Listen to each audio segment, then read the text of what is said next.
नमस्ते, हीअ आकाशवाणी आहे।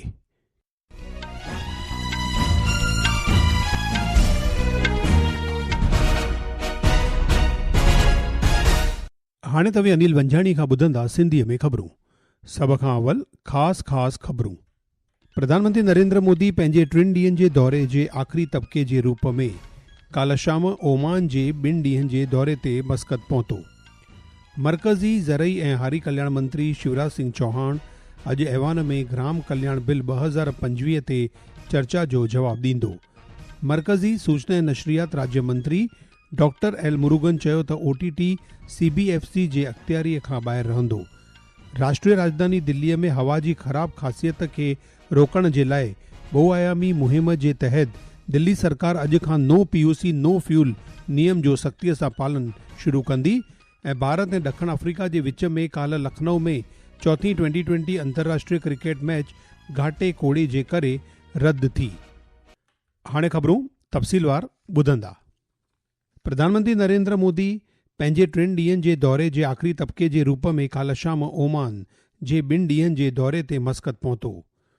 जॉर्डन ऐं इंडोनेशिया जी कामयाब यात्रा बैदि हू ओमान पहुतो। मस्कत हवाई अड्डे ते ओमान जे बचाव मामलनि जे उप मुख्यमंत्री सैयद शिहाब बिन तारिक अल सैयद श्री मोदीअ जो स्वागत कयो। ॿिन्ही नेताउनि मुख़्तलिफ़ ख़ितनि में भारत ओमान सहयोग खे मज़बूत करण ऐं रणनीतिक बांगे भाईवारीअ खे अॻिते वधाइण ते चर्चा कई।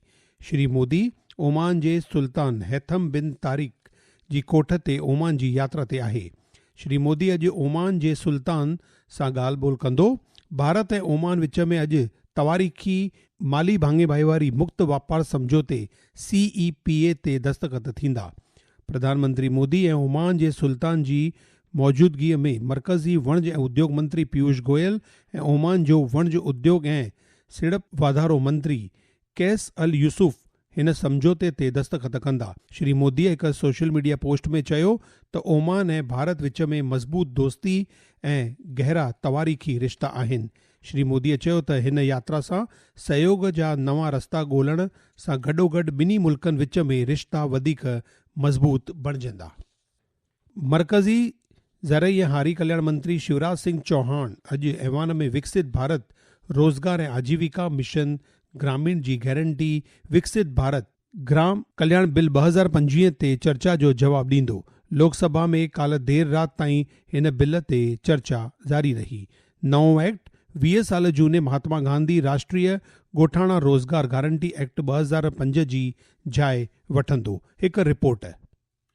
नया अधिनियम 20 साल पुराने महात्मा गांधी राष्ट्रीय ग्रामीण रोजगार गारंटी अधिनियम 2005 का स्थान लेगा। विधेयक का उद्देश्य वर्ष 2047 तक विकसित भारत की राष्ट्रीय भविष्य योजना के अनुरूप ग्रामीण विकास ढांचा स्थापित करना है। योजना के तहत श्रमिकों को दी जाने वाली राशि के लिए केंद्र सरकार 60% और राज्य सरकार 40% का योगदान देगी। पूर्वोत्तर और हिमालयी राज्यों में यह अनुपात 90 और 10% का होगा। राज्य सरकार बेरोजगारी भत्ता और मुआवजा देना जारी रखेगी। इस विधेयक में लेन देन के लिए बायोमेट्रिक प्रमाणीकरण, योजना और निगरानी के लिए भूस्थानिक प्रौद्योगिकी, वास्तविक समय निर्धारण के लिए मोबाइल एप्लीकेशन आधारित डैशबोर्ड और साप्ताहिक सार्वजनिक प्रकटीकरण प्रणालियों का प्रावधान किया गया है। भूपेंद्र और आनंद की रिपोर्ट के साथ आदर्श, आकाशवाणी समाचार, दिल्ली। मरकज़ी सूचना ऐं नशरियात राज्य मंत्री डॉक्टर एल मुरुगन चयो त OTT CBFC जे अख़्तियारीअ खां ॿाहिरि रहंदो। लोकसभा में हिकु सवाल जे लिखित जवाब में डॉक्टर मुरुगन चयो त OTT इंटरमीडियरी गाइडलाइंस ऐं डिजिटल मीडिया एथिक्स कोड नियम 2021 जे हिस्से 3 जे प्रावधाननि जे तहत ईंदो आहे। राष्ट्रीय राजधानी दिल्लीअ में हवा जी ख़राब ख़ासियत खे रोकण जे लाइ बहुआयामी मुहिम जे तहत दिल्ली सरकार अॼु खां नो POC नो फ्यूल नियम जो सख़्तीअ सां पालन शुरू कंदी। दिल्ली जे पर्यावरण मंत्री मनजिंदर सिंह सिरसा एजेंसियुनि, पेट्रोल पंप ते कमु कंदड़नि ऐं पुलिस खे पहिरें ॾींहं खां अमली करण जी ख़ातिरी करण जे लाइ सख़्तु हुकुम जारी कयो आहे। ही ख़बरूं तव्हां आकाशवाणीअ तां ॿुधी रहिया आहियो। ही ख़बरूं तव्हां असांजी YouTube channel AIR news Gujarat तां बि ॿुधी सघो था।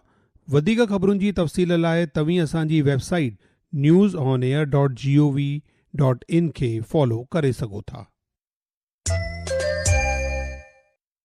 गुजरात में वोटरनि जी फ़हरिस्त जे ख़ासि ॿीहर जांच जो कार्य अटकल मुकमल थी चुको आहे ऐं मसौदा फ़हरिस्त जो नशर सुभाणे कयो वेंदो।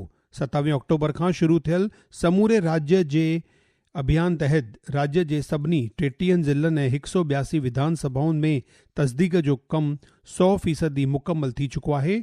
पेश आहे हिकु रिपोर्ट।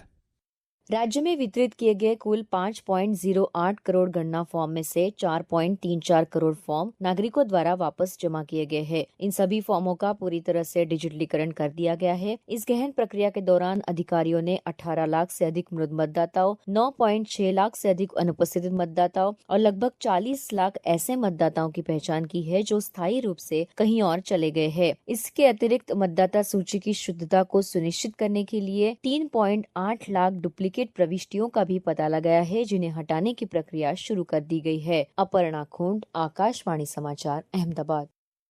भारतीय जनता पार्टी सांसद पीपी चौधरी जी सिधारत में काल नई दिल्ली में एक राष्ट्र एक चुनाव सां जुड़ियल कानूननि ते गडियल पार्लियामेंट्री कमेटी जी बैठक थी।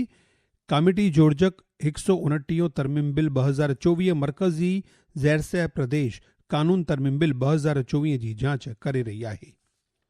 आयुष सेक्रेटरी वैद्य राजेश कोटेचा मुताबिक़ WHO आलमी सिहत संगठन जे 100 खां वधीक मेंबर मुल्कनि जा अटकल 25 सिहत मंत्री रवायती तपास ते मुंतज़िम ॿिए आलमी शिखर सम्मेलन में बहिरो वठी रहिया आहिनि। श्री कोटेचा ॿुधायो त प्रधानमंत्री नरेंद्र मोदी सम्मेलन जे पुॼाणीअ वारे इजलास में शामिल थींदो। वधीक में ॿुधायो त सम्मेलन में अटकल 16 मुल्कनि सां आपसी बैठकुनि जो कार्यक्रम आहे। इन दौरान तंजानिया सां हिकु समझौते मसौदे ते दस्तख़त कया वेंदा। लोकसभा जी अॼु जी कार्य फ़हरिस्त में राष्ट्रीय राजधानी दिल्लीअ में हवा जी ख़राब ख़ासियत ते चर्चा शामिल आहे। इहा चर्चा नियम 193 जे तहत कई वेंदी। हिन विषय खे सांसद प्रियंका गांधी वाड्रा, कनीमोज़ी करुणानिधि ऐं बांसुरी स्वराज उथारींदा। अमरीका जे आर्थिक मामलनि जे विदेश उपमंत्री जैकब हेलबर्ग चयो त अमरीका AI ऐं सेमी कंडक्टर वास्ते आलमी सप्लाई खे सुरक्षित करण जी कोशिशुनि में भारत खे हिकु अहम मांगे भाईवार तौरु मञींदो आहे। श्री जैकब चयो त हू फरवरीअ में मुंतज़िम थियण वारे भारत AI इम्पैक्ट शिखर सम्मेलन में शिरकत कंदो। मौसम महकमे उत्तर प्रदेश में तमामु घाटे कोड़े सबबि रेड अलर्ट जारी कयो आहे। महकमे मुताबिक़ छंछरु ॾाढे ताईं हिमाचल प्रदेश, उत्तर प्रदेश, बिहार, झारखंड जे कुझु हिस्सनि में सुबुह जे वक़्तु घाटो कोड़ो छायल रहण जो तख़मीनो आहे। भारत ऐं ॾखण अफ्रीका जे विच में काल्ह लखनऊ में चौथी T20 अंतर्राष्ट्रीय क्रिकेट मैच घाटे कोड़े जे करे रद्द थी। 5 आख़िरी मैच सुभाणे अहमदाबाद जे नरेंद्र मोदी स्टेडियम में शाम 7 बजे खां खेॾी वेंदी। हाणे ख़ासि ख़बरूं हिकु दफ़ो वरी ॿुधंदा। प्रधानमंत्री नरेंद्र मोदी पंहिंजे 3 ॾींहनि जे दौरे जे आख़िरी तबके जे रूप में काल्ह शाम ओमान जे 2 ॾींहनि जे दौरे ते मस्कत पहुतो। मरकज़ी ज़रई हरी कल्याण मंत्री शिवराज सिंह चौहान अॼु ऐवान में ग्राम कल्याण बिल 2025 ते चर्चा जो जवाबु ॾींदो। मरकज़ी सूचना ऐं नशरियात राज्य मंत्री डॉक्टर एल मुरुगन चयो त OTT CBFC जे अख़्तियारी खां ॿाहिरि रहंदो। राष्ट्रीय राजधानी दिल्लीअ में हवा जी ख़राब ख़ासियत खे रोकण जे लाइ ॿोयामी मुहिम जे तहत दिल्ली सरकार अॼु खां नो PUC नो फ्यूल नियम जो सख़्तीअ सां पालन शुरू कंदी। ऐं भारत ऐं ॾखण अफ्रीका जे विच में काल्ह लखनऊ में चौथी T20 अंतर्राष्ट्रीय क्रिकेट मैच घाटे कोड़े जे करे रद्द थी। ख़बरुनि जो सिलसिलो हिते पूरो थियो। मूंखे ॾींदा इजाज़त। नमस्ते।